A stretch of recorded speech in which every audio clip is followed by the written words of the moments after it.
Écoutez, je vois que les gens se connectent pas mal. Il est 10h02 sur ma montre. Donc, je vous propose de doucement attaquer l'introduction de ce webinaire. Donc, bienvenue à ce webinaire qui porte, comme vous le savez, j'espère, sur Women Take You. Avant de me lancer dans le vif du sujet, un petit rappel classique par rapport à ce webinaire. Donc, celui-ci est enregistré. Donc, pour celles et ceux qui se poseraient la question... ah, alors, c'était ma deuxième demande de couper vos micros et caméras, sauf pour les intervenantes, parce que j'entends des interférences. Ouais, merci beaucoup. Donc, comme je le disais, ce webinaire est enregistré. Vous aurez bien évidemment un accès au replay ainsi que à ce PowerPoint que je vais vous présenter aujourd'hui.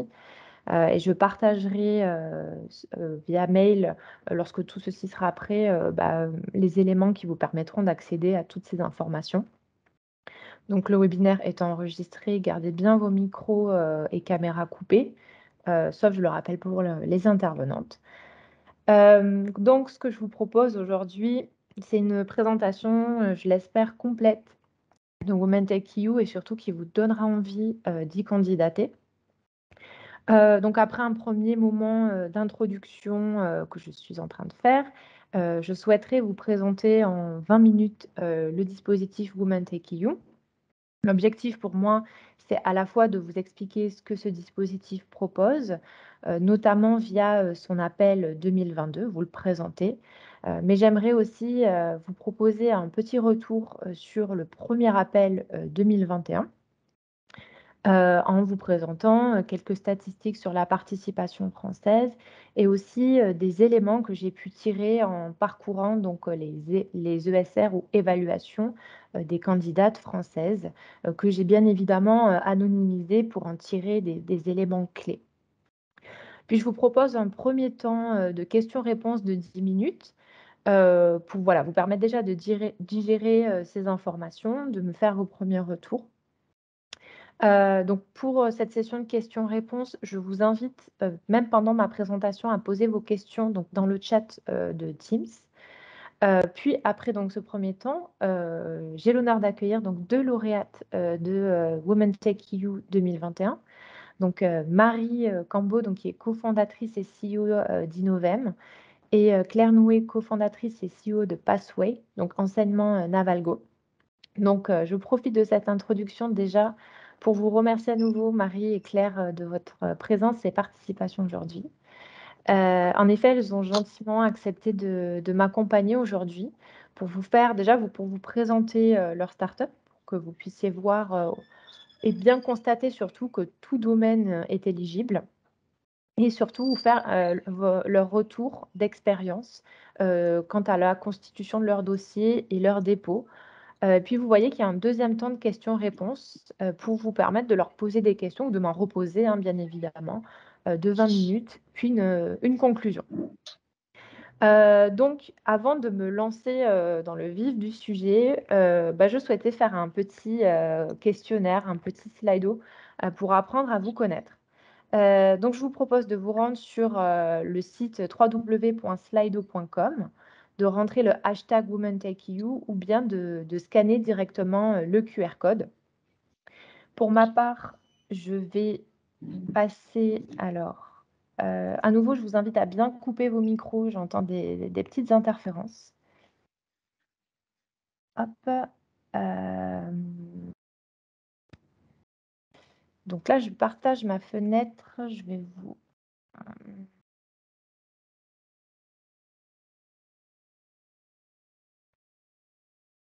Est-ce que vous voyez bien mon écran à nouveau? Parce que moi, je n'ai pas accès au chat. Donc, si vous écrivez... Oui, Oui, bien. merci. Donc, pour la première question, je souhaitais un petit peu savoir d'où vous veniez, en fait, quel était votre profil. Si vous veniez principalement, ce serait à quoi donc du monde de l'entrepreneuriat, s'il y avait des acteurs, des organismes de recherche, universités, aussi du monde du consulting, même des collectivités territoriales. Voilà, pour savoir aussi à quel type d'acteur, avec qui j'interagis, parce que c'est vrai que derrière un écran, c'est pas toujours facile. Bon, donc je vois qu'il y a une majorité d'acteurs issus, du monde de l'entreprise, ce qui est assez logique, par rapport au dispositif que je présente aujourd'hui. OK, très bien. Bon, ça semble, quand même se dessiner plutôt côté, entrepreneuriat. OK. Alors je vous propose ça bouge encore. Bon, c'est principalement, majoritairement, vous êtes issus du monde de l'entreprise, ce qui est plutôt logique et bon signe. Je vous propose juste de passer à la question suivante. Je souhaitais savoir tout simplement où vous êtes situé actuellement, où vous êtes localisé, en France ou à l'étranger? Hop, Paris. OK. Donc n'hésitez pas à préciser, la ville, si vous le souhaitez. OK. Présence parisienne. OK. Innovation Palaiso. Présence marseillaise. OK. Nice, Nantes, Grenoble, Montpellier, Toulouse, Saint-Quentin. D'accord. Bon, quand même une, présence plutôt, parisienne aujourd'hui. OK, Saint-Ouen, Lille. OK, d'accord. OK, Montpellier, un peu plus de participants. Nice également. Sophia Antipolis. OK, Bordeaux. Bon, quand même une présence, bon, principalement, de Paris, mais, beaucoup d'autres villes, présentes. Donc, à nouveau, bienvenue à tous. En troisième question, en fait, je souhaitais savoir, quel était votre niveau, d'expérience vis-à-vis d'Horizon Europe. Alors, je souhaitais savoir si, par exemple, vous aviez déjà, candidaté, OK, s'il y avait des candidates notamment au premier appel, Women Tech EU. OK, j'ai quand même des personnes qui n'ont pas candidaté, d'accord, à aucun appel Horizon Europe, très bien. Aussi pour savoir, votre niveau de compréhension du sujet et pour savoir comment adapter, ma présentation. Très bien. OK, il y a quand même des personnes qui ont participé à d'autres appels Horizon Europe, très bien. OK, bon, ça se dessine quand même une majorité de non, ce qui est très bien, ce qui est plutôt classique par rapport à mes questions sur Womentech EU. OK, très bien. Et puis les 2 dernières questions, c'est pas vraiment pour apprendre à vous connaître, mais c'est plutôt pour, amorcer le sujet, on va dire. Je souhaitais voir avec vous, à votre avis, quel est le pourcentage de start-up qui compte une femme parmi ses fondateurs et fondatrices, bien évidemment? Je vous afficherai bien évidemment la bonne réponse. Donc j'ai indiqué 5, 10, 15 et 20. Je vous laisse quelques secondes pour répondre. Donc 10, OK, pour 61% d'entre eux. Très bien, 10, 5, OK. Donc effectivement, la bonne réponse était à 10. Et ce qui m'amène à ma seconde question. Même question, mais appliquée, cette fois-ci aux startups deep tech. Quel est à votre avis, le pourcentage de startups deep tech qui compte une femme parmi ses fondateurs, fondatrices? OK. 3 à 100. OK. Alors j'ai mis 3, 13, 23 et 33. OK. Quelques personnes, donc majorité, vous pensez 3, certaines et certains 13, d'autres 23. OK. Eh bien, écoutez, vous êtes trop fort. C'est effectivement, 3 actuellement, et c'est une transition pour moi, parfaite, qui me permet donc hop, je reviens. Hop, qui me permet donc, d'enchaîner avec, le cœur donc de ma présentation, sur le dispositif Women Tech EU. Hop, donc je repartage mon PowerPoint. En effet, c'est vraiment ces chiffres, un petit peu, alarmants, qui ont entre autres poussé, la Commission européenne donc à agir et à proposer ce dispositif Women Tech EU que je vais vous présenter en 2 temps.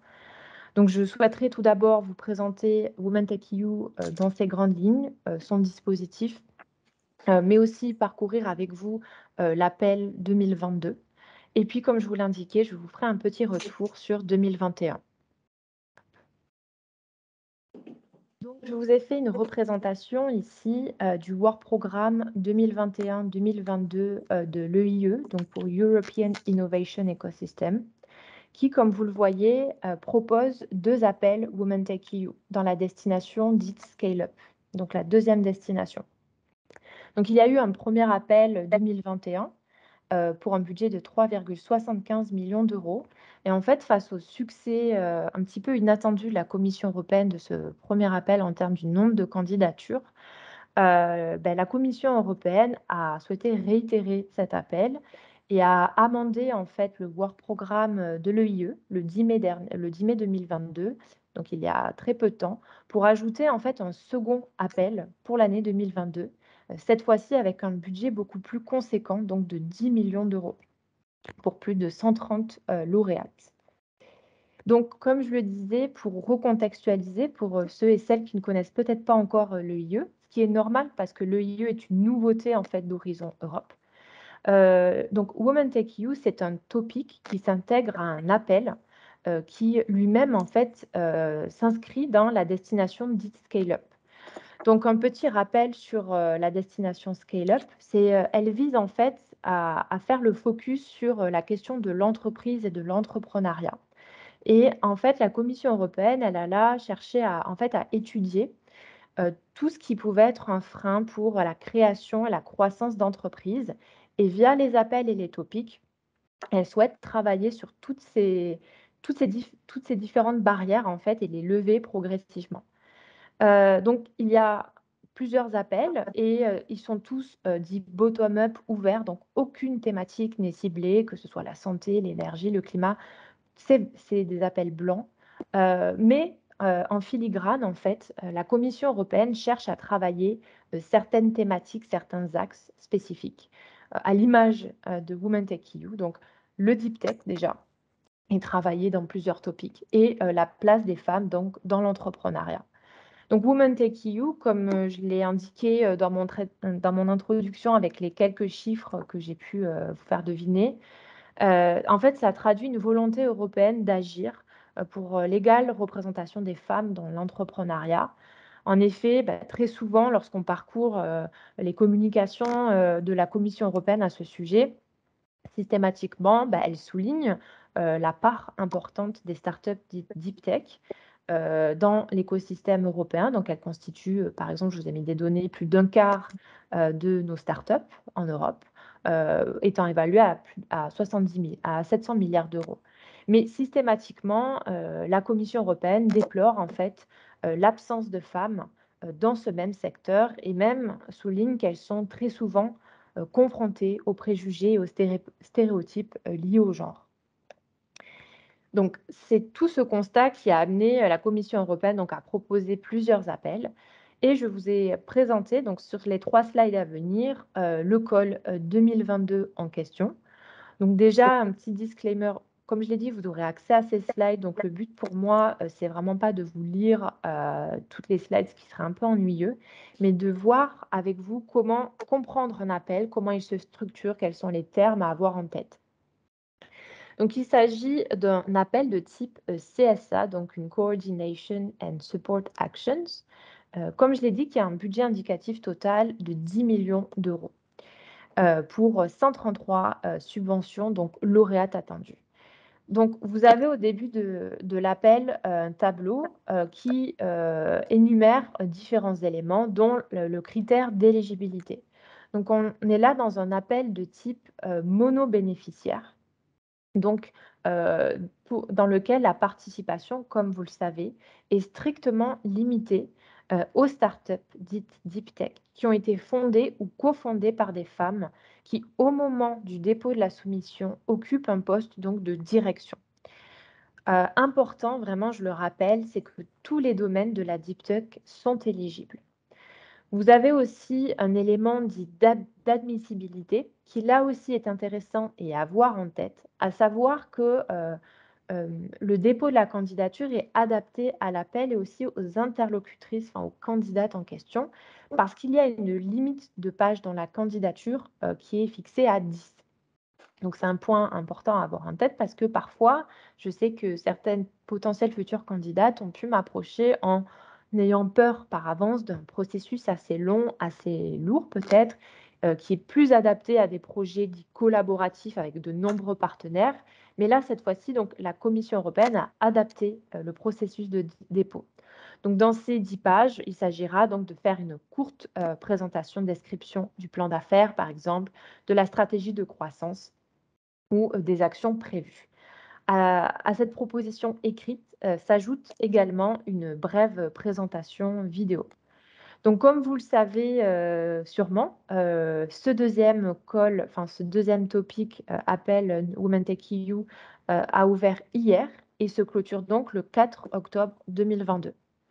Donc, lorsqu'on poursuit en fait la lecture de l'appel dans le Work Programme, il y a ensuite les Expected Outcomes ou résultats attendus par la Commission européenne, donc qui sont doubles et logiques. Par ce call, la Commission européenne souhaite soutenir donc l'innovation deep tech. Donc ça renvoie au constat que j'avais pu faire que j'avais pu souligner précédemment, à savoir la place des deep tech aujourd'hui dans l'Union européenne, dans nos entreprises. Donc quelque chose que la Commission veut accentuer, mais bien évidemment, tout en soutenant le leadership féminin dans ce même secteur pour lui accorder une pleine place et pour le rendre plus inclusif et plus prospère. En poursuivant le call, vous avez ensuite le scope qui en fait renvoie donc au périmètre et aux critères d'éligibilité. Il y a seulement un élément qui est précisé, donc qui est la dernière phrase, donc à savoir que l'accent sera mis sur l'équilibre global entre les sexes et la position donc occupée par les femmes dans la start-up. Donc je l'ai mis en gras parce qu'effectivement, en parcourant les ESR, les évaluations 2021, c'est un élément qui parfois a fait perdre des points à certaines candidatures avec un gender balance qui n'était pas vraiment optimal au sein de l'entreprise. Donc c'est pour ça que je l'ai mis en gras. C'est un petit complément qui est mentionné, mais qu'il faut avoir en tête. Alors, la slide suivante, toujours lorsqu'on avance dans la présentation du call. Alors, excusez-moi, mais j'entends quelques interférences, donc vraiment, je vous rappelle à toutes et à toutes de bien couper vos micros, s'il vous plaît. Donc, les lauréats de Women Tech EU bénéficient de plusieurs formats de soutien. Déjà, il y a une subvention donc de 75 000 euros sous format donc, de somme forfaitaire ou lump sum qui, en fait, la lump sum est aussi une nouveauté d'Horizon Europe et elle vise à apporter un peu plus de souplesse dans la gestion du budget, en fait. Et donc, ça s'adapte plus à un modèle donc entrepreneuriat. Et il y a aussi des services d'accompagnement et de mentorat. Donc, ce qui est intéressant, c'est que toutes les lauréates de l'EIE bénéficient automatiquement d'un des Business Acceleration Services donc de l'EIC, à savoir le Women Leadership Programme. Donc le Women Leadership Programme, c'est un appel qui est normalement concurrentiel, donc qui est ouvert à certains types lauréats de l'EIC, mais les candidates sélectionnées dans le cadre de l'EIE n'ont pas à recandidater pour bénéficier du Women Leadership Programme. C'est un accès vraiment automatique.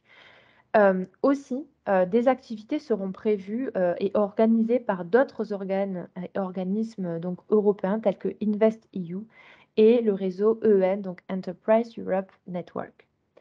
À la fin, donc, il est mentionné que les lauréates, et après avoir suivi donc, le Women Leadership Programme, devront soumettre un court rapport final.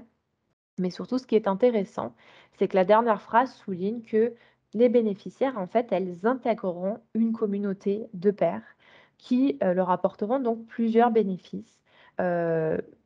L'accroissement du réseau, la participation des événements, l'accès donc à plus de visibilité ou bien l'attraction d'autres sources de financement par ces mêmes bénéfices donc de participation à des événements, etc. Donc, après vous avoir posé donc les bases sur l'appel, enfin sur Women Tech EU et son appel 2022, Comme je vous le disais, je voulais vous proposer un petit retour sur la participation française sur l'appel 2021. Donc, je voulais expliquer précédemment, le premier appel avait un budget de 3,75 millions d'euros pour 50 lauréates attendues. Donc, l'appel a été ouvert du 13 juillet au 10 novembre 2021 et les résultats annoncés le 1er mars 2022.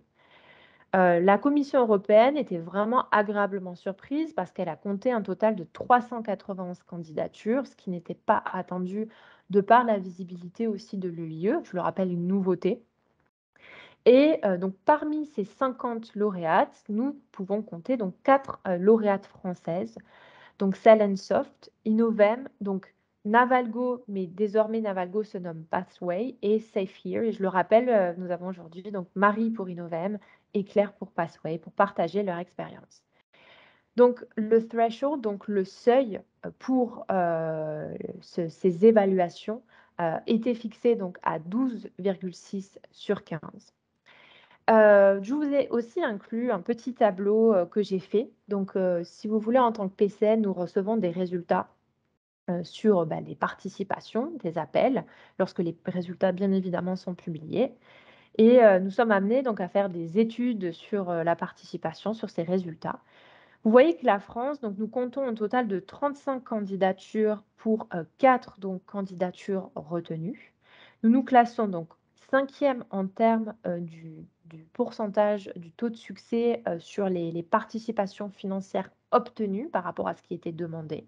Mais nous sommes en fait 3e ex aequo face aux Pays-Bas, la Norvège et l'Espagne. Donc vous voyez qu'en premier, c'est l'Allemagne, puis en second, donc l'Italie.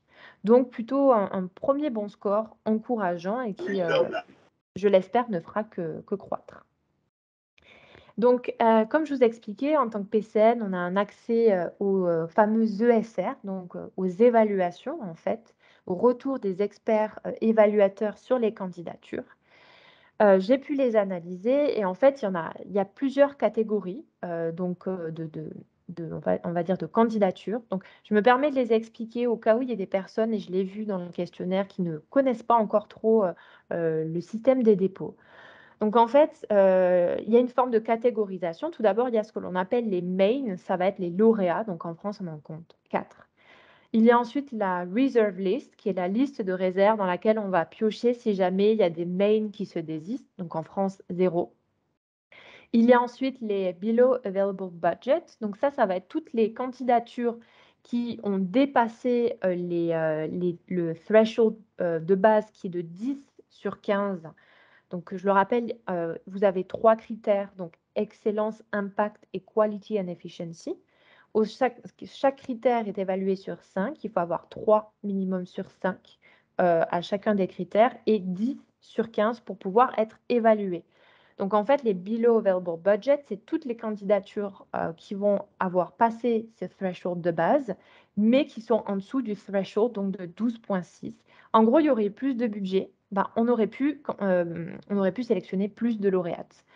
Et enfin, il y a les below threshold, donc 17 côté français, qui sont là, les candidatures qui sont en dessous. Déjà, le premier point que je mentionne qui est vraiment important, qui est, en fait, en parcourant toutes les ESR, j'ai pu voir à quel point c'est hyper riche. Il y a vraiment tous les secteurs qui peuvent être concernés. J'ai lu des ESR, pardon, vraiment très intéressants.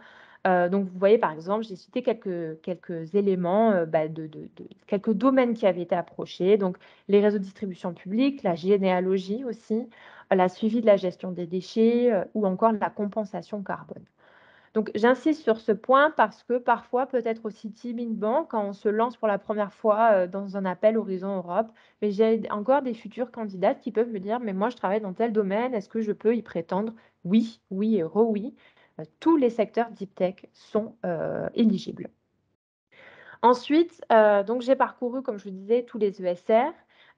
Moi, j'ai pas, de vision donc sur le dépôt en lui-même, sur la rédaction, pardon, de propositions. Donc en fait, j'ai lu ces ESR en essayant de retirer quels étaient les grands axes qui étaient évalués, et peut-être essayer d'imaginer, une forme de grille, pour les experts évaluateurs. Je prétends pas avoir la grille exacte, c'est pas du tout ça, mais voilà, j'ai essayé de retirer pour vous quelques éléments. Donc déjà, au niveau de l'excellence, ce qui est étudié, c'est l'alignement de la proposition, vis-à-vis de l'appel, donc déjà vis-à-vis du scope, le critère donc d'éligibilité clé et de l'excellence de la proposition, que ce soit, la solution innovante proposée, mais aussi la start-up derrière. Donc déjà, un élément qui est étudié, c'est, le fait que la start-up est cofondée par une femme, qui détient encore un poste de direction ou équivalent. Donc vous voyez que là, j'ai mis qu'un plus parce que j'ai lu aucune proposition, qui avait des moins, parce que tout simplement vous ne respectez pas cet élément, bah, vous n'êtes pas éligible. Je vous ai mis juste un commentaire positif d'un expert évaluateur qui soulignait le fait, en fait, qu'il appréciait, que, bah, la fondatrice, cofondatrice, candidate en question, bah, elle détenait encore, une part importante au sein de son entreprise. Dans ce cas-là, c'était 100. Donc pourquoi je le mets là? Parce que généralement, ce point, je l'ai vu être analysé dans la partie, pardon, quality and efficiency. Donc voilà, ça m'a sauté aux yeux que cet expert évaluateur en question, il soulignait vraiment dès le début que c'était un point appréciable. Ensuite, on va analyser la solution, par 2 axes. Est-ce que c'est deep tech et est-ce que c'est innovant? Donc on va étudier plusieurs points. Quel est le besoin comblé? Le challenge auquel on s'adresse? On va aussi étudier la question de la propriété intellectuelle, du brevetage. Donc en termes de points positifs qui revenaient fréquemment, bah, on va souligner lorsque, on constate, qu'effectivement, la solution, elle propose un vrai apport. Elle vient combler un besoin identifié. Et par exemple aussi, on va souligner lorsqu'il y a des efforts en termes de brevetage, par exemple, un expert évaluateur a applaudi le fait qu'il y avait un brevetage en cours d'homologation aux États-Unis. Le point négatif, et ça c'est applicable vraiment à tous les points négatifs de manière transverse, lorsque l'expert évaluateur fait une critique, c'est toujours systématiquement parce qu'il ne comprend pas, parce que ce n'est pas assez explicité, parce que c'est vague, parce que c'est absent. En gros, il n'arrive pas à vraiment comprendre ce que vous voulez dire et ce qui est attendu derrière votre proposition. Par exemple, ce qui est dommage, c'est que j'ai pu lire qu'il y avait, une proposition autour, d'une IA et en fait, la proposition, elle n'expliquait pas suffisamment, la technologie de l'IA en question. Ce qui fait que l'expert évaluateur, considérait que c'était difficile pour lui d'évaluer du caractère vraiment innovant. Il y avait aussi, des points moins, lorsqu'il y avait des incertitudes, sur les questions, de la propriété intellectuelle, du brevetage. Je pense par exemple à une proposition où, donc le brevetage avait été fait à l'étranger. Il y avait une échéance prévue dans 2 ou 3 ans, je n'ai plus la date en tête, mais en fait, la proposition, elle expliquait pas ce qu'elle prévoyait à la fin, donc de cette période. Donc voilà, l'expert évaluateur disait que pour lui, c'était une forme d'incertitude, une absence de projection. Et voilà, où aussi l'expert évaluateur va vraiment juger du caractère innovant.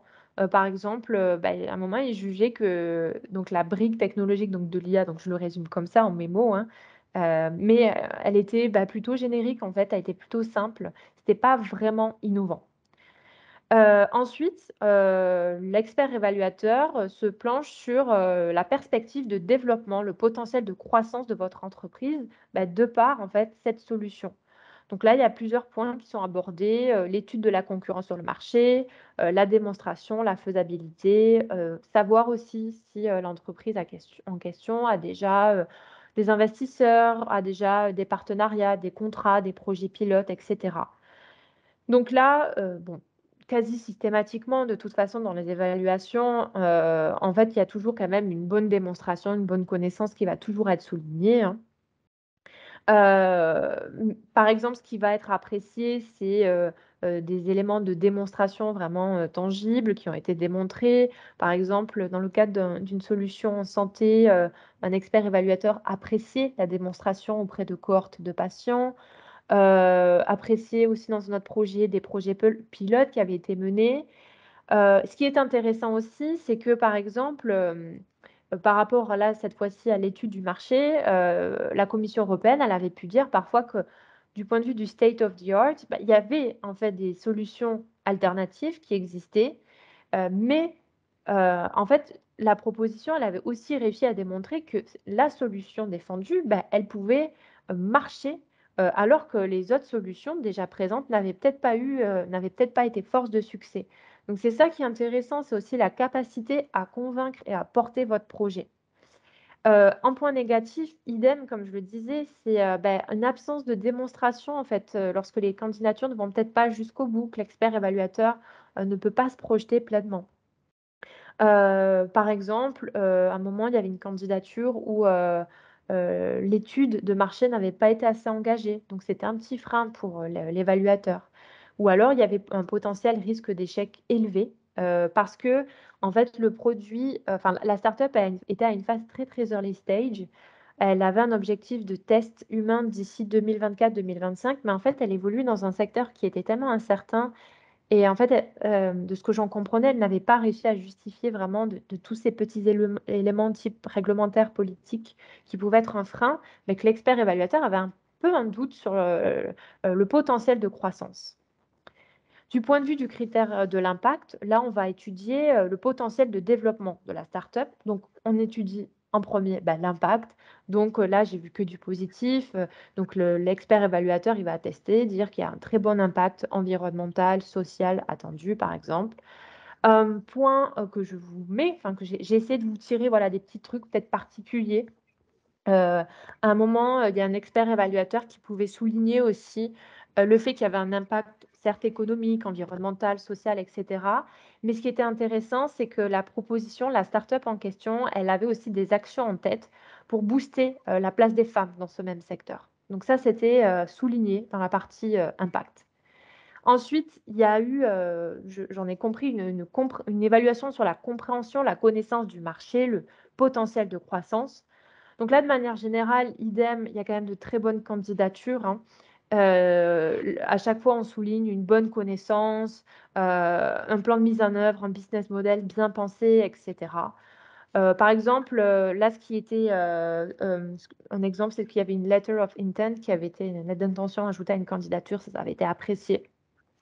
Et idem, négatif, bah, c'est lorsque c'est pas convaincant, ça va pas jusqu'au bout.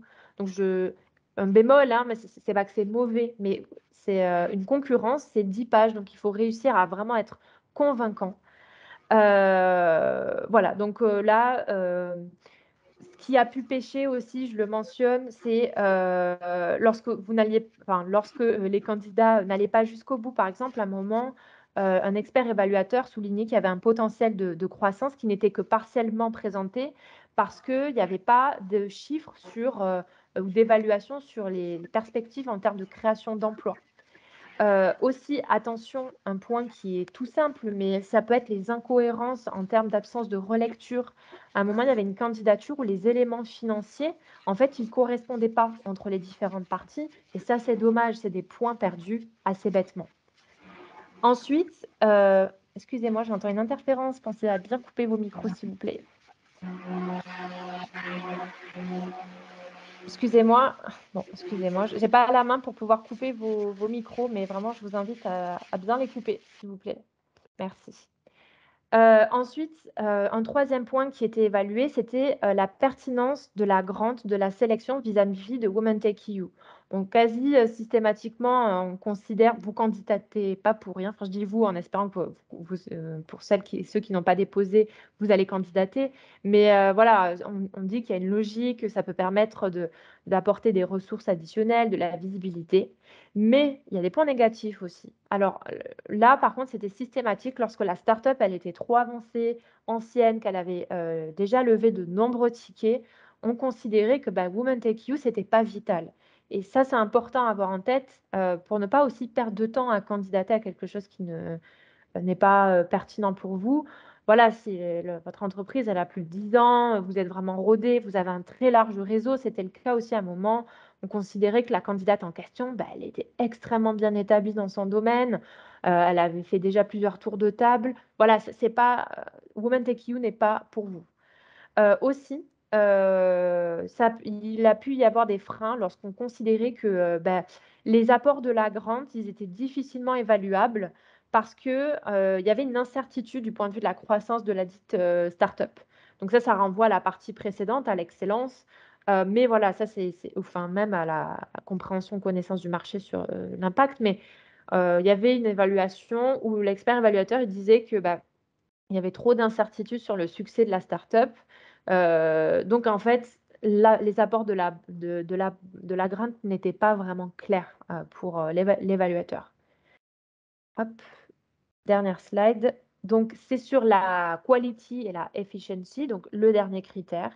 Donc là, on va évaluer, les rôles, les participants, la distribution des rôles, et le work plan.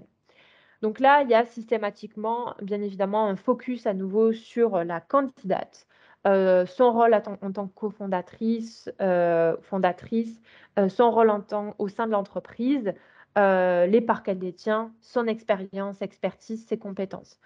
Bon, rien d'étonnant dans ce qui est positif, mais ça, c'est vraiment systématique quand même. On souligne la qualité des candidatures. Mais les bémols, c'est lorsque, il y a, par exemple, plus assez de parts détenues par la candidatrice, donc par la candidate, pardon. Donc en fait, ce n'est pas rédhibitoire, mais voilà, c'est des petits éléments qui, face à une autre candidature où il y a plus de parts, ben, on va donner un tout petit peu plus de points, à la proposition, pardon, où la candidate détient plus de parts. Ça se joue avec très peu de différence, donc c'est des points à avoir en tête. Ensuite aussi, par exemple, un élément qui a pu être mentionné, c'est lorsque la position de la CEO et surtout son indépendance, et son rôle, son leadership au sein du management board n'était pas très fort, de par les nombreuses parts qui pouvaient être détenues par d'autres organisations. Ensuite, il y a une analyse de l'équipe. Bon, idem, très généralement, de très bonnes équipes.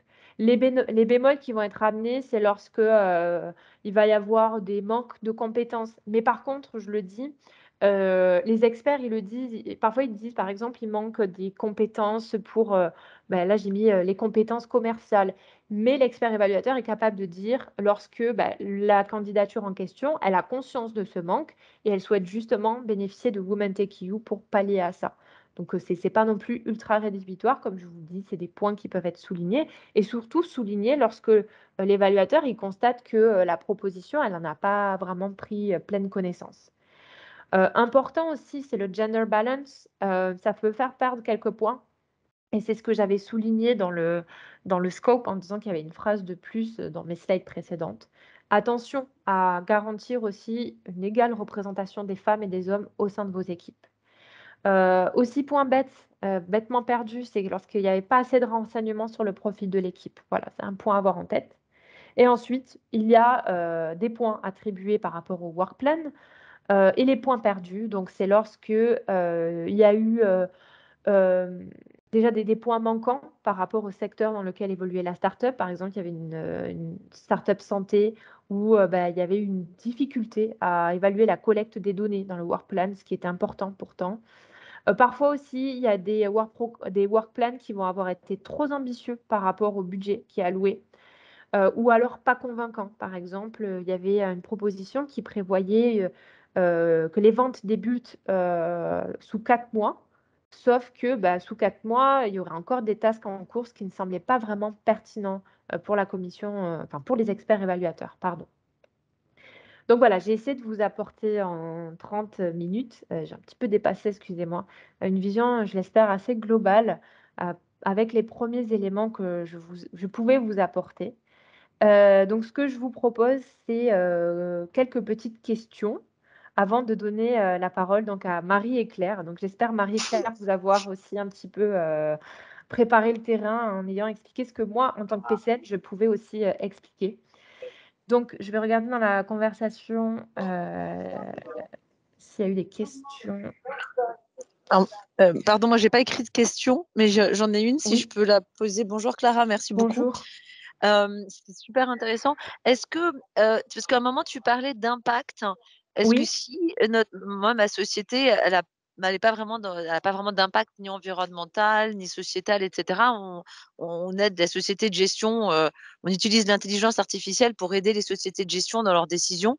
Est-ce que OK. du coup, enfin, on est quand même enfin, ça intéressera, tu penses, les jurys ou on est Oui, hors scope, quoi? lorsque je dis impact, j'en ai mis que quelques exemples. Par exemple, il y avait aussi en termes d'impact, j'ai pu lire, c'était juste du point de vue économique et dans le secteur donné, les experts évaluateurs saluaient le fait que, dans ce domaine, là, c'était sur la base d'une IA, ça permettait de développer des solutions qui, in fine, réduisaient les staffs experts qui étaient nécessaires à la base pour des tâches très complexes.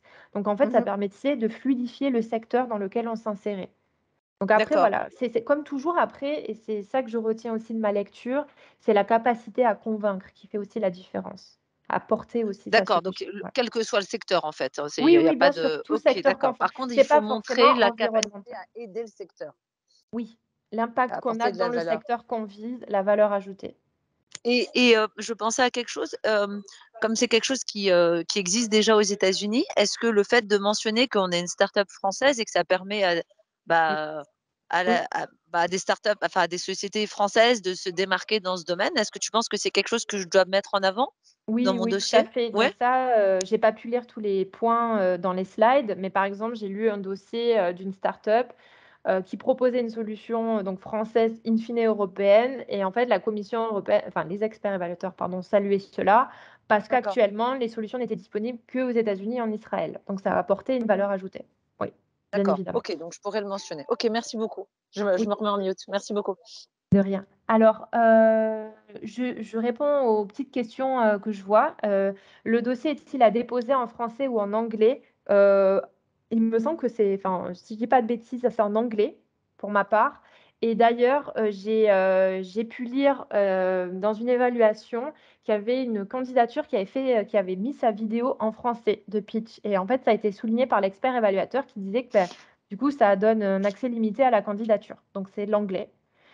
Avez-vous des chiffres sur la taille des entreprises retenues? Donc, non, en fait, j'ai que les noms. J'ai pas de contact direct auprès des enfin, sur les entreprises, retenues. Bon, ben, en fait, non. Pardon, je pensais aux candidates, mais peut-être que Marie et Claire pourront vous donner des 1 chiffres par rapport à leur start-up. Mais pour ma part, dans les ESR, j'ai pas accès à ces éléments. Heu Attendez, alors, le financement est-il donné à la start-up et c'est à elle de redistribuer aux partenaires? Donc ça, Marie et Claire pourront aussi vous répondre, mais donc c'est une somme forfaitaire qui est, donnée à la start-up, et de ce que j'en comprends justement, la liberté, c'est que, la start-up peut être vraiment utilisée, enfin, pardon, le financement, la subvention peut être utilisée assez librement au sein de l'entreprise. Donc il y a pas de partenaire par contre parce que c'est du mono-bénéficiaire, donc c'est un financement pour la start-up. Pouvez-vous préciser deep tech? Alors en fait, deep tech, donc là, je ne l'ai pas noté, mais je pourrais le rajouter, dans, le call en question.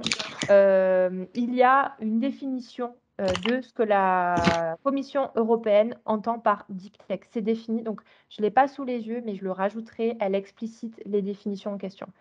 Heu, Faut-il avoir déposé un brevet ou, être en cours de dépôt? Donc ça, donc comme je le dis, je j'ai pas c'est pas une grille, précise, c'est vraiment mon interprétation. J'ai pas l'impression que ça doit être obligatoire, mais en fait, c'est quand même, plutôt souligné, c'est plutôt apprécié lorsque, la candidate, montre qu'elle a au moins une idée en cours autour de l'IP du brevetage, ou voire même qu'elle est en cours de dépôt. Je vois une main levée. Oui, c'est Oui, allez-y, je vous propose de prendre la parole, peut-être cette dernière question. bonjour. Bonjour. Ma question serait en fait sur par rapport au chiffre d'affaires. Est-ce que c'est primordial d'avoir fait du chiffre, au moins un contrat ou pas du tout? Même si c'est enfin, même s'il y a un seul contrat, c'est suffisant ou est-ce qu'il faut vraiment avoir fait, un peu plus de chiffre d'affaires pour montrer la faisabilité des solutions, développées par la start-up? Et je Alors, oui, deuxième question, comme ça après, oui, c'est par rapport à l'équipe en fait, l'équilibrage, du genre. Bon ça, oui, c'est quand même compliqué dans la tech. Déjà, on est très peu de femmes à le oui, faire, je donc sais, je sais. l'équilibrage dans l'équipe. Enfin, moi, je suis la seule femme de la start-up. On est 4 et je suis la seule femme, mais qui détient le plus de parts. Donc est-ce que ça D'accord. peut être un enfin, je ne sais pas comment ça peut être jugé? Merci. Alors, de rien. Pour répondre à votre première question sur le chiffre d'affaires, moi personnellement, j'ai pas de données sur ces éléments, enfin en termes de vraiment de chiffres précis. Ce que j'ai pu lire, c'est que en fait, c'est une sorte d'équilibre aussi où, c'était salué lorsque, par exemple, il y avait un contrat qui avait été signé, j'ai pu lire 2 projets pilotes. Mais attention aussi, s'il y a vraiment des chiffres d'affaires ultra développés avec de nombreux contrats signés, in fine, donc beaucoup d'investisseurs attirés, etc. Bah là, c'est un stade aussi beaucoup trop avancé, donc plus pertinent. Donc, vraiment, ce que je retiens de l'analyse des ESR, c'est que c'est la phase early stage qui est soutenue. Et c'est bien de réussir à démontrer qu'on a pu faire un projet pilote, même commencer à créer des partenariats, même s'ils ne sont pas encore conclus, mais voilà, mettre tous les documents qui peuvent jouer en votre faveur. Pour le gender balance, donc dans votre cas, c'est intéressant de montrer effectivement que vous détenez les parts, enfin une majorité. Ils ont conscience, bien évidemment, que dans la deep tech, c'est très difficile d'avoir un gender balance parfait, donc vous n'allez pas perdre 3 points, en fait, c'est pas ça. C'est juste que il y a tellement de candidatures que lorsqu'il y a un gender balance ou lorsque même il y a des par exemple, il y avait une candidature pardon, où ils prévoyaient de recruter des femmes, une femme à un poste. Voilà, tous ces éléments, c'est toujours des points en plus. Mais dans votre cas, voilà, c'est parfaitement pertinent également. Vous n'allez pas être, voilà, vous n'allez pas être, vous n'allez pas perdre 10 places à cause de ça non plus. Enfin, mais voilà, c'est des petits éléments à avoir en tête quand même. Donc, je vais juste prendre encore quelques petites questions, mais sans trop déborder non plus. Si la startup a moins de 6 mois, on ne peut pas candidater. Présentation du projet sur quelle durée? Donc, en fait, là, si je ne dis pas de bêtises, il faut qu'au moment de la candidature, donc la candidate, elle occupe un poste à responsabilité depuis 6 mois. Donc, c'est vrai que si la startup elle a moins de 6 mois, ça peut être un peu limité. Sur la durée du projet, en fait, c'est à la candidate, à la startup de déterminer ce qui est pertinent. Donc, j'ai pu lire de tout. J'avais des propositions qui allaient de 6 mois à, je crois que c'était un peu plus de 12 mois. Mais là encore, enfin, à vous de déterminer ce qui est super pertinent, en fait, parce que, comme je vous le disais, il y avait un projet qui proposait une mise en œuvre, un work plan sur 6 mois, avec à l'issue, à 4 mois, un objectif de vente. Mais bon, du coup, les experts évaluateurs disaient que ce n'était pas forcément très réaliste et très réalisable dans le temps imparti, en fait. Si on n'a pas plus que 13% de share, peut-on appliquer? Donc, oui, on peut toujours candidater, mais ayez en tête que c'est un point qui va être évalué par les experts évaluateurs et que si face à vous, vous avez une entreprise tout aussi pertinente, mais que la candidate, bah, elle a, je ne sais pas, 60%, bah, elle va vous passer devant. Merci Claire. Claire a répondu, ouais, effectivement. Je prends vraiment une dernière question pour pouvoir ensuite laisser la place à Marion et Claire. Alors, une équipe fondatrice constituée entièrement de femmes est donc mal vue puisque pas de balance des genres. Alors, j'ai pas eu ce cas. J'ai pas eu ce cas de figure parce que c'est tellement rare dans la deep tech que j'ai pas eu de proposal avec que des femmes. En fait, le but, c'est pas non plus de casser s'il y a que des hommes et genre une femme. Je le répète, l'idée, c'est de montrer une volonté de créer un équilibre, surtout. De montrer qu'on a acté cette question parce que c'est aussi le cœur de l'appel Women Tech EU. Donc, je le répète, il y avait des candidatures où juste on applaudissait le fait que, enfin, on encourageait le fait que on cherche à garantir l'égalité homme-femme et qu'on ait au moins conscience de cette question. Donc là, je propose de laisser la parole en fait aux 2 lauréates qui m'accompagnent aujourd'hui, qui vont vous faire un retour donc sur ce dépôt et qui du coup vont, j'espère, répondre à d'autres questions. Je vais essayer de répondre aussi dans le chat aux questions qui sont encore là. Puis on aura un dernier temps de toute façon, toutes ensemble. Je vous laisse la parole. Merci Clara. On avait prévu de faire une petite présentation au préalable de qui on est et de l'entreprise qu'on porte. Mais en fait, les questions qui ont été posées m'ont évoqué beaucoup de choses à dire. Donc, je vais essayer de ne pas être trop longue. Mais si tu permets, Clara, je pense que j'avais des petites éventuellement précisions ou commentaires à faire sur certaines choses. Alors, je vais quand même essayer de suivre, on va dire, la ligne directrice qu'on s'était fixée. Donc, bonjour à tous. Moi, je suis Marie Cambeau. J'ai un doctorat en biologie et j'ai été chercheur dans la recherche académique pendant une 20aine d'années. Et c'est donc sur le tard que je me suis décidée à passer à l'entrepreneuriat, et on a créé Innovem en fin 2019 avec un autre cofondateur qui est un homme. Donc on est deux cofondateurs, homme-femme. Et juste pour préciser, l'équipe, hormis le cofondateur, est constituée uniquement de femmes pour l'instant. On a créé Innovem donc pour répondre à un besoin de santé qui concerne la maladie génétique la plus fréquente au monde, qui est la drépanocytose, et qui permettra d'améliorer la prise en charge médicale de cette pathologie qui a été longtemps négligée. Donc, pour améliorer cette prise en charge, nous, ce qu'on fait, c'est qu'on développe un dispositif médical de type diagnostic in vitro pour ceux qui sont dans la santé, qui est en fait la combinaison de biomarqueurs innovants avec de l'intelligence artificielle, et qui permettra de prédire la sévérité, l'évolution de la sévérité de la maladie.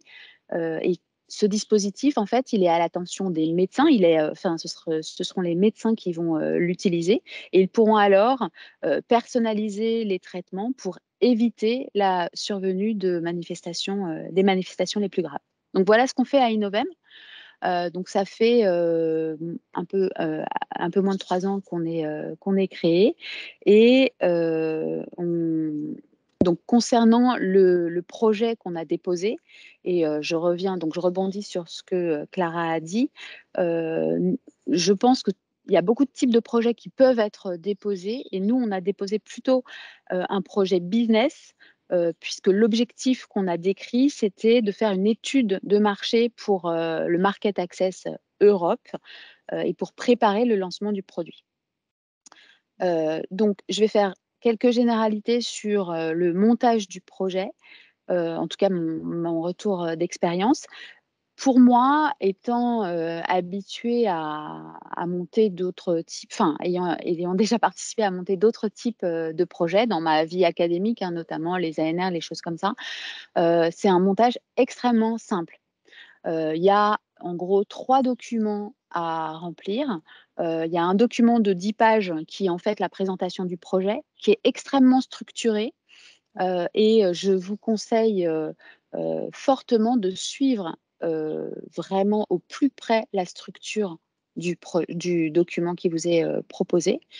Ça aide dans la rédaction du projet, et je pense que c'est fait exprès aussi pour que les examinateurs aient toujours un peu le même type de projet à lire, et c'est beaucoup plus confortable pour eux. Le deuxième document, c'est un executive summary de 5 pages. Donc, c'est pareil, très court. Et le troisième document, c'est un document qui est, un peu, on va dire, financier, mais ce n'est pas un business plan financier. En fait, c'est une description assez courte du pourcentage de part de chacun des fondateurs. Enfin, peut-être que Claire, tu auras d'autres choses à dire là-dessus. En tout cas, ce que je voulais dire, c'est que ce n'est pas un BP financier. Et ça, c'est important, parce que je pense que le côté, le fait qu'il n'y ait pas ce BP-là à faire, ça peut aussi être un élément de simplification. Alors oui, comme Clara l'a dit, il y a une vidéo à faire, et effectivement, tout le projet doit être monté en anglais, y compris la vidéo. L'autre chose qu'il faut faire, c'est qu'il y a un certain nombre de choses à remplir sur la plateforme en ligne. Donc en fait, il faut uploader ces 3 documents dont je vous ai parlé, et il faut remplir un certain nombre d'autres éléments en ligne. Et là, j'attire votre attention sur le fait que la plateforme est assez mal conçue. On n'a pas forcément bien les informations, on ne voit pas forcément bien où elles sont. Et alors moi, tout simplement, ce que j'ai fait, c'est que j'ai cliqué un peu partout pour essayer de comprendre ce que je devais faire et où je devais le faire, et même d'où je devais télécharger en fait les documents à compléter. Et là, effectivement, on se rend compte que certains menus sont déroulants, en fait. Ce qu'on ne voyait pas forcément de façon très claire. En fait, il suffisait d'aller cliquer à certains endroits, et là, on avait tout le déroulé plus précis de ce qu'on devait faire. Donc, c'est pas une plateforme user-friendly, on va dire, mais on finit par y arriver. Il ne faut pas se décourager. J'avais quelques recommandations sur les points qui m'ont semblé, moi, importants dans le dossier, mais Clara, tu as très bien décrit la situation. Et un autre élément que j'ai trouvé particulièrement aidant, c'est qu'à chaque grande partie que qu'on doit décrire, il est noté précisément les points qui vont être des points d'attention particuliers des examinateurs. Donc, je ne sais plus exactement, alors peut-être que je peux vous reprendre moi ce que j'avais déposé. Par exemple, il y a 3 critères: excellence, impact et quality and efficiency of the implementation. Et par exemple, il est noté très clairement au début du critère 1, excellence, que cet aspect va être particulièrement pris en compte, et particulièrement la clarté, la pertinence par rapport aux objectifs du projet, et la qualité de la coordination du projet, etc. Donc en fait, à chaque fois, c'est quand même assez bien décrit ce qui est attendu. Et je trouve aussi que ça, en tout cas moi, ça m'a aidé pour aller vraiment décrire ce qui était important pour eux. Je pense que effectivement, comme ce sont des documents assez courts, il faut vraiment être clair, synthétique. Et effectivement, la difficulté, du coup, c'est la cohérence du document. C'est un point qui me semble extrêmement important. Et je suis d'accord avec toi, Clara, sur la cohérence, en fait, entre le niveau de maturité technologique, le niveau de maturité business, et en fait, ce qu'on va demander. Et juste, j'avais une petite remarque par rapport à ça. À un moment donné, tu as cité, pour exemple, des projets qui n'avaient pas été retenus et pour lesquels l'examinateur disait que il n'y avait pas forcément suffisamment de maturité business ou des choses comme ça. Mais je pense que ce n'est pas vraiment ça le problème. Parce que moi, par exemple, pour parler du projet que j'ai déposé, en fait, la demande, c'est de soutenir une étude de marché Market Access Europe.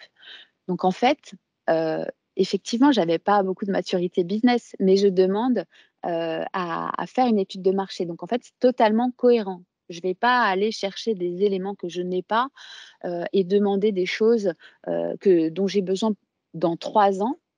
Maintenant, non. En fait, moi aujourd'hui, la boîte, elle est comme ça. Et en fait, je demande quelque chose qui va me servir vraiment maintenant. Ça, c'est important. Et je pense que c'est vraiment plus ça, plutôt que l'évaluation de la maturité techno et de la maturité business. C'est vraiment l'adéquation entre ce qu'on demande et la maturité réelle de l'entreprise. Et je veux juste, excuse-moi, Clara, Oui, non, vas-y. en Non, fait, j'ai j'allais été dire oui, je suis d'accord. extrêmement surprise. On a eu un kick-off du programme et je ne savais pas, j'avais pas réalisé. Ça va répondre aussi à une autre question.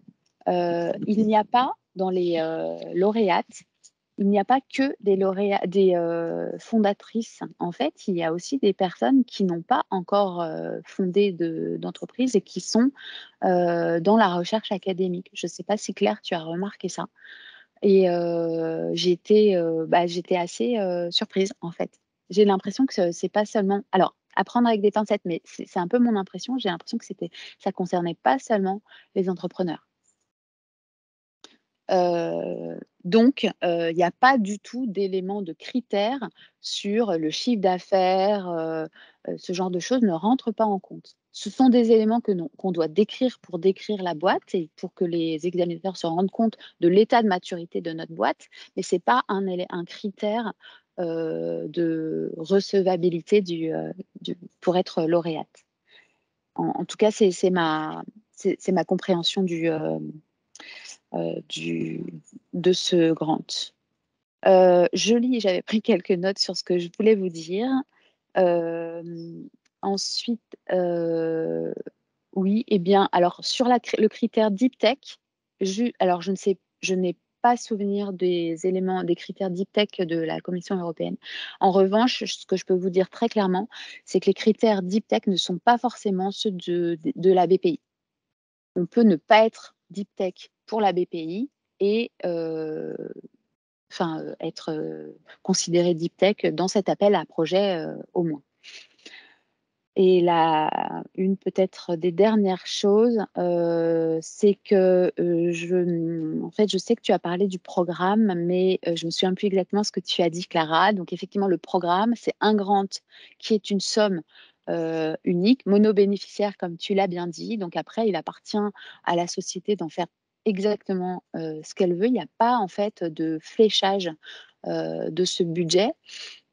Et ça assouplit aussi, ça simplifie aussi les choses et le projet. Il y a aussi un programme de mentorat qui est très dirigé sur, on va dire, la lauréate.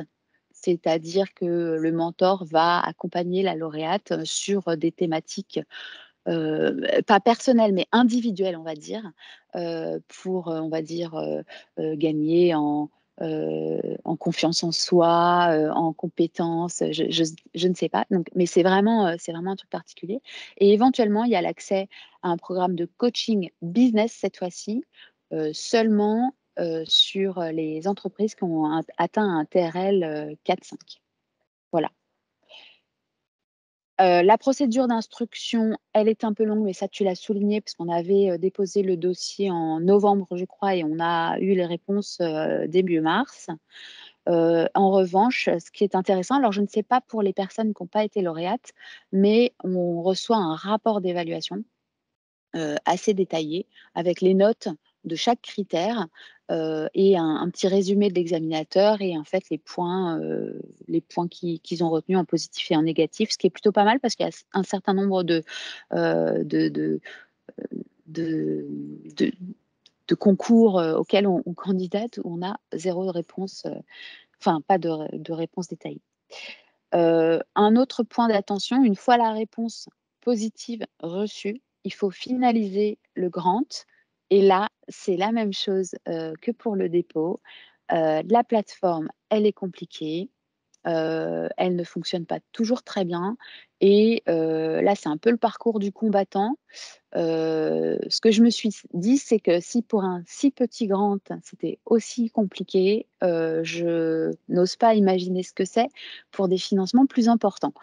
Peut-être que ça ne l'est pas tant, je ne sais pas, peut-être que c'est juste la plateforme qui est pas très agréable d'utilisation, mais on finit par y arriver aussi parce qu'on nous attribue un chargé d'affaires avec laquelle, moi c'était une femme, avec laquelle on peut interagir par mail. Normalement via la plateforme, mais en fait ça ne marche pas. Mais finalement par mail ça marche assez bien et la personne nous aide très volontiers. Et en fait je ne pense pas qu'il y ait eu de personnes qui étaient lauréates et qui n'aient pas réussi à finaliser l'agreement. Voilà, c'est tout ce que j'avais à dire, je crois. Merci beaucoup Marie, merci, c'est très clair. Claire, du coup, je ne sais pas si tu as des éléments à apporter aussi. Fais-nous ton retour d'expérience aussi. Ouais, déjà, merci Clara, merci Marie. Il y a beaucoup d'éléments qui ont été mentionnés. Peut-être je vais revenir sur vraiment les sujets pratiques des documents envoyés, des questions que nous, on s'était posées il y a un an. Donc, comme Marie l'a dit, en termes de documents, il y a une vidéo de 3 minutes qui a été faite très artisanalement, filmée avec un smartphone. Il n'y a pas besoin de mettre de grands moyens et c'est juste une vidéo en continu où on parle pendant 3 minutes, juste à faire bien attention à respecter le timing. Ensuite, sur l'annexe financière, c'est une annexe financière qui est très très légère puisqu'on demande les financements reçus à date. Donc, il faut par exemple lister si vous avez eu des prêts d'honneur ou d'autres financements, notamment de la BPI, même s'il n'y a pas de niveau minimum de financement requis à date. Et la structure capitalistique de l'entreprise à date est prévue sur un horizon futur. notamment être sûr que les femmes de l'entreprise gardent non seulement des parts, mais des droits de vote, puisqu'ils demandent les deux. Ensuite, il y a les 2 documents, donc l'executive summary et le dossier de 10 pages. En fait, c'est assez court, on se rend compte. Et donc, nous, on a quasiment tout fait avec des bullet points. Et je pense que c'est important dans ces dossiers juste que ce soit extrêmement lisible et facile à lire. Donc, bien faire une table des matières, oui, ça va vous prendre 2/3 d'une page. Sur un dossier de 10 pages, c'est un peu énervant. Mais au final, ils vont rapidement pouvoir se repérer. Encore une fois, c'est ce dont on discutait avec Marie, mais nous, on n'a pas du tout été créatifs avec le template. Hein. On nous a donné un template, on a pris le template, on a mis un petit paragraphe, des petits bullet points sous chaque section et ça a fait l'affaire. Donc vraiment être bien synthétique.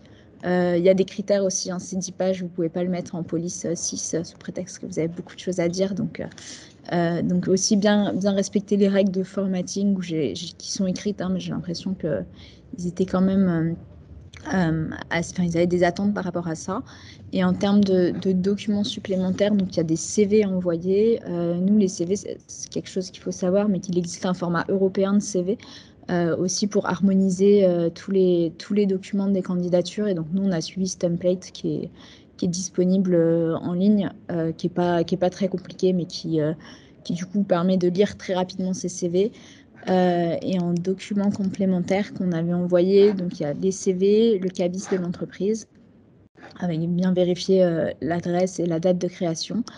Nous, on avait des lettres de recommandation, puisqu'on avait fait une candidature de la BPI auparavant, et donc on avait récupéré ces lettres l'été d'avant, et donc on les a inclus dans le dossier en annexe, en se disant que peut-être ça pouvait aider, même si ce n'est pas demandé. Si vous avez...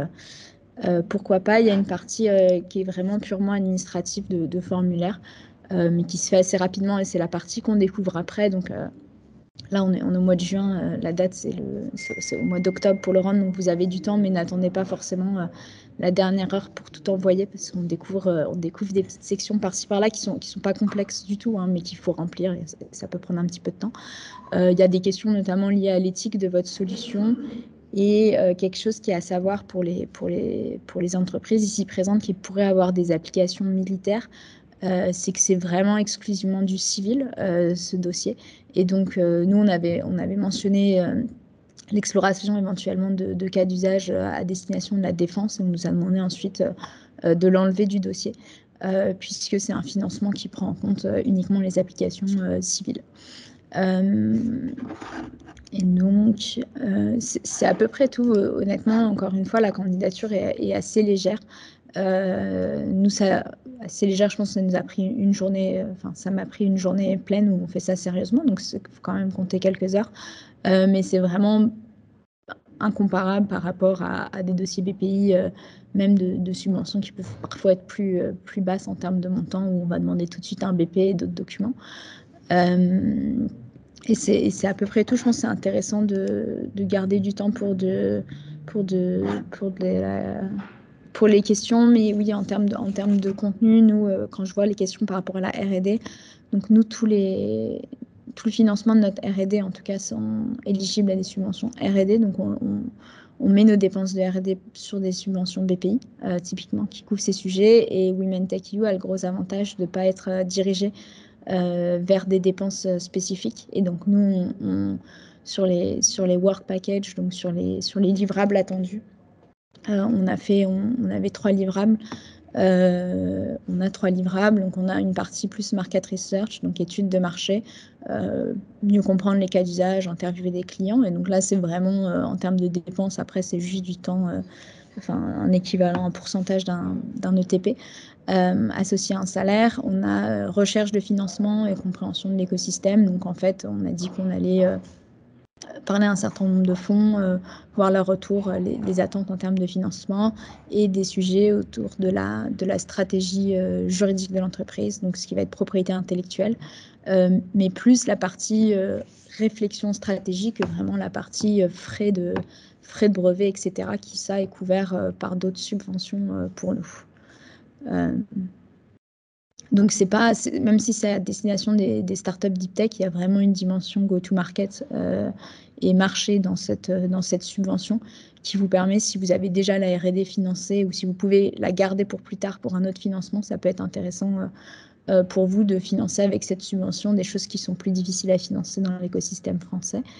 Et ensuite, en termes de durée du projet, nous, on a fait, c'est sur 8 mois.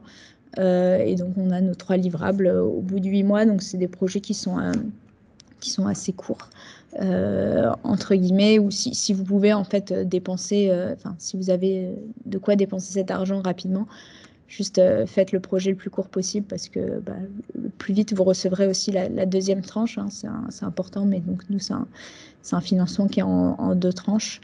Donc on reçoit 75% du montant dans la première tranche et les 25% restants à la fin du programme. Ok, merci beaucoup Claire. Oui, vas-y, Marie. je voyais qu'il y avait eu beaucoup de questions sur la durée du projet. J'en avais pas parlé et Claire, effectivement, je crois que c'est 6-8 mois la durée des projets. Il ne faut pas faire des projets de 2 ans. Ça ne marchera pas, je pense pas. C'est pas défini dans le call, il me semble. Et moi, vraiment, en termes de dépôt, j'ai vu du 6 à 12 mois. Alors peut-être 6 à 12 mois, oui, mais Ouais. plus que 12 mois, je ne suis pas totalement certaine que ça passe. Je ne sais pas, Claire, ce que toi tu as... Ce qui est intéressant, c'est que l'idée de ce call, en tout cas de ce qu'on avait compris, c'est de préparer pour ensuite les étapes de financement futures, qui elles sont plus conséquentes et plus longues. Donc c'est aussi l'idée de tester, valider vos hypothèses, comprendre aussi le fonctionnement des projets européens pour ensuite pouvoir candidater à des financements plus importants. C'est exactement ça, effectivement. Moi, j'avais discuté avec quelqu'un de PCN Europe aussi et qui m'avait expliqué que c'était un pas vers EIC Accelerator, en gros. Oui, d'où l'intérêt du Women Leadership Program qui est censé vous permettre d'avoir un pied dans l'écosystème EIC Accelerator pour éventuellement, sait-on jamais, vous préparer à une future candidature. Oui, tout à fait. Claire et Marie, donc il y a une question sur les annexes. Donc, est-il possible de mettre des annexes type poster de recherche? Oui, j'imagine que oui, on peut mettre des annexes sans problème, parce que j'ai vu d'ailleurs dans les ESR qu'il y avait des annexes qui avaient été pertinentes. Est-ce que vous avez des éléments particuliers? Alors, poster de recherche, je ne sais pas, parce que je n'ai pas d'idée sur le dépôt en lui-même, sur le template. Donc, c'est possible de mettre des annexes. Enfin, il y a un endroit où on peut le faire. Après tout, je pense que l'idée, c'est que l'annexe, faut pas qu'elle se substitue à 5 pages de plus du dossier et que du coup, vous rajoutiez du contenu. Donc nous, on avait rajouté en annexe, des lettres de recommandation ou des lettres d'intérêt de potentiels clients. On n'avait pas rajouté plus de contenu qui demandait de la réflexion, entre guillemets, et de l'attention de la personne qui évalue le dossier. Donc c'est pas interdit, je pense que ça dépend vraiment de combien de temps il faut pour assimiler le contenu et si ça, c'est à vous de voir, quoi. Moi, personnellement, je n'avais pas rajouté d'annexes, hormis les annexes qui sont demandées administratives. Donc, ça veut dire que aussi, si on n'en rajoute pas, ce n'est pas un point négatif. Ok, merci Marie, c'est intéressant aussi, ouais, effectivement. Est-ce que quelqu'un a une question? N'hésitez pas à peut-être aussi prendre la parole, hein, lever la main. Il nous reste 15 minutes de webinaire, donc allez-y. Oui, je vois une main levée de Kate. Bonjour Clara, merci beaucoup, c'est excellent, très intéressant. Ma question, c'est par rapport à ce que vous venez de dire sur l'EIC Accelerator, je trouve ça très pertinent. Est-ce que vous recommandez donc de se positionner sur cet appel, par exemple en 2022, et après faire le EIC en 2023? Enfin, est-ce qu'on fait justement, on suit ça sur 2 années, par exemple, 2 ou 3 années? Alors, moi, d'un point de vue purement pratique, sachant que c'est le premier appel, il me faut aussi observer, voir si les lauréates 2021 vont se positionner éventuellement sur le EIC Accelerator 2022. La Commission européenne, elle appelle à de la synergie entre les différents instruments du pilier 3. Après, il n'y a pas de recommandation ou d'appel clair à ce que si vous êtes lauréate Women Tech EU, donc là 2021, donc avec une mise en œuvre sur 2022, vous candidatiez à l'EIC Accelerator, enfin par exemple Claire et Marie en 2023. Maintenant, l'idée, comme toujours avec la philosophie de la synergie des fonds, c'est de rendre cela plus possible en fait. Ce qui est défendu, c'est de permettre aux lauréates d'avoir, comme je disais, un pied dans le lycée accélérateur pour pouvoir avoir déjà des réseaux auprès de ces acteurs et donc se préparer et préparer éventuellement une candidature.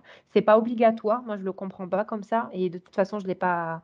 Il faudra observer pour voir la mise en œuvre, comme je le dis, mais c'est une valeur ajoutée pour sûr. Je pense un élément qui était mentionné quelque part, c'est que aussi pour le lycée, nous on n'a jamais candidaté, mais ils demandent un certain nombre de documents. Oui. Y compris des choses en lien avec l'état de l'art, etc. Et c'est des documents que si vous n'avez pas, vous pouvez faire financer la rédaction et la conception, ou éventuellement si vous devez faire appel à des avocats, vous pouvez faire financer ça par cette subvention. Donc en fait, ça vous permet ensuite qu'au moment du dépôt, vous ayez déjà tous les documents prêts, financés, et que ce soit beaucoup plus facile. Après, à voir ce qui se fait effectivement, mais c'est écrit un peu... nous, ce qu'on nous avait dit, c'est qu'il vous faudra tel document pour candidater plus tard, donc faites-le financer maintenant. D'accord, voilà, c'est un exemple peut-être un peu plus concret. Moi, je ne sais pas quel est ce qu'envisage Claire pour la suite. Personnellement, j'étudie la problématique de l'EIC Accelerator. Je pense qu'on n'est pas suffisamment mature pour aller chercher un EIC Accelerator. Y compris en 2023. Donc, et sur les critères, du coup, ce que ça me laisse penser, c'est que sur les critères du programme Women Tech EU, ils regardaient, en tout cas sur le premier call, pas nécessairement vraiment le fait qu'il y ait si peu de temps en fait entre les deux calls. C'est-à-dire que si on applique en 2022 et qu'on n'est pas forcément suffisamment mature pour appliquer en 2023, en fait, en tout cas sur le premier call, c'était pas très grave. Parce que je pense que très sincèrement, pour la société Innovem, c'est évident qu'on ne sera pas suffisamment mature pour aller en 2023 chercher un EIC accélérateur. Non, à moins d'une surprise énorme. Et je ne sais pas du coup, Claire, ce que vous envisagez dans le timing. Nous aussi, en termes de timing, 2023, ce sera probablement trop tôt pour nous. Surtout que, en ce moment même, on peut encore se faire financer par des subventions au niveau français. Du coup, c'est intéressant d'aller au niveau européen une fois qu'on a un peu épuisé les options au niveau français. En tout cas, nous, c'est comme ça qu'on le perçoit. Donc, ce ne sera pas pour tout de suite, en tout cas pas avant au moins 1 an a priori. Mais ce que disait la commission aussi, c'est l'idée de créer un pipe de femmes entrepreneurs et qu'en fait, dans tous les cas, ils ont des objectifs, des pourcentages qu'ils veulent avoir aux dernières étapes de candidature de l'EIC. Et pour qu'il y ait tant de pourcentage de femmes à la fin, il faut qu'il y en ait au début. Et donc, l'idée, c'est de commencer dès maintenant à remplir le pipe avec des candidates qui connaissent aussi le fonctionnement de l'Europe et de la Commission et de ces types de financement. Sachant que je crois aussi que pour l'EIC Accelerator, mais Clara, ça tu vas savoir mieux que moi, il y a quand même des choses qui sont un peu fléchées sur Women Leadership aussi. Oui, alors moi je ne suis pas PCN EIC, mais je sais qu'il y a un prix Women Innovator. Donc, Alors non, mais il y a ça, mais j'avais l'impression que pour l'accélérateur en particulier, il y avait peut-être des calls qui étaient qui vont privilégier, on va dire, les femmes entrepreneurs par rapport aux autres. Ok, À un moment donné, c'est comme ça en tout cas. Ok, alors j'ai malheureusement, heureusement aussi pour ma charge de travail, mais je ne suis pas PCN EIC, donc je n'ai pas une visibilité sur tout leur code. Mais moi, ce que j'avais en tête, c'est qu'ils avaient un dispositif pour les femmes innovantes via un prix. Donc c'est le seul élément que j'avais, mais mais j'ai pas en tête. Il me semble qu'on va directement à l'étape 2. Pour le Women Leadership Program, c'est ça? Non, pour le IS. Ouais, l'accélérateur. Ouais, c'est ça.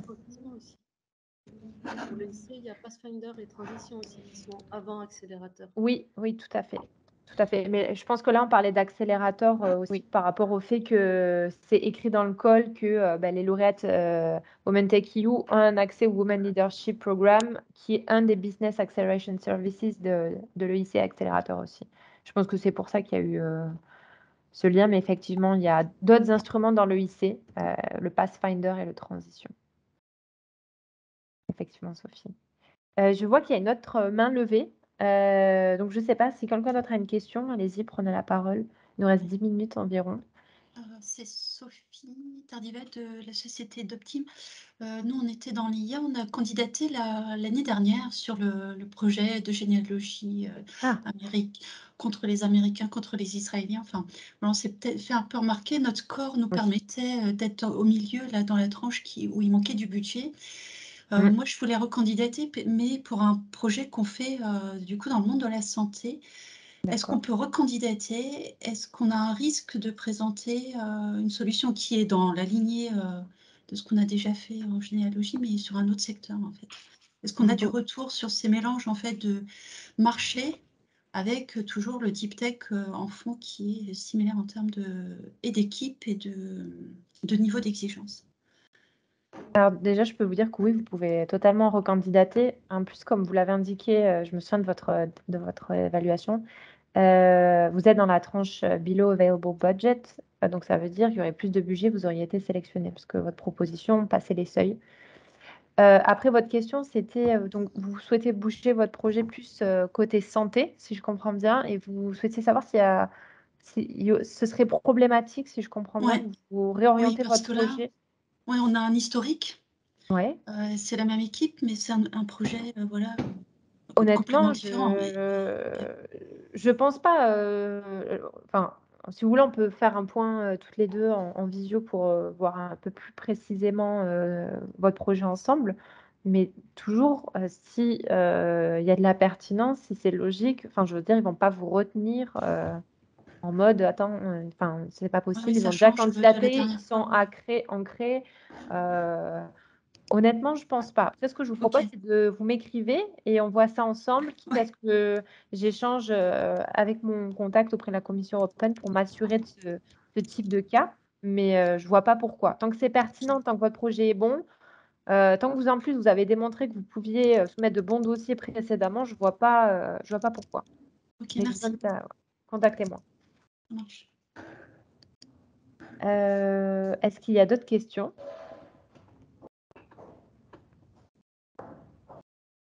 J'ai pas l'impression. N'hésitez pas en tout cas. Un point sur lequel donc j'insiste en attendant qu'il y ait peut-être une dernière question ou même pour conclure.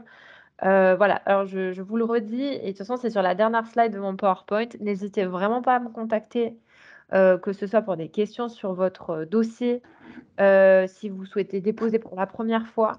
Donc je vois qu'il y a aussi des candidates 2021, donc n'hésitez pas à revenir vers moi pour celles qui peut-être étaient below threshold ou below available budget, qu'on voit ensemble peut-être qui a pêché, qu'on essaie de travailler ensemble.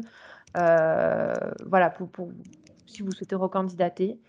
Je suis là pour ça, je suis la PCN en charge de ces questions, donc voilà, n'hésitez vraiment pas à me solliciter.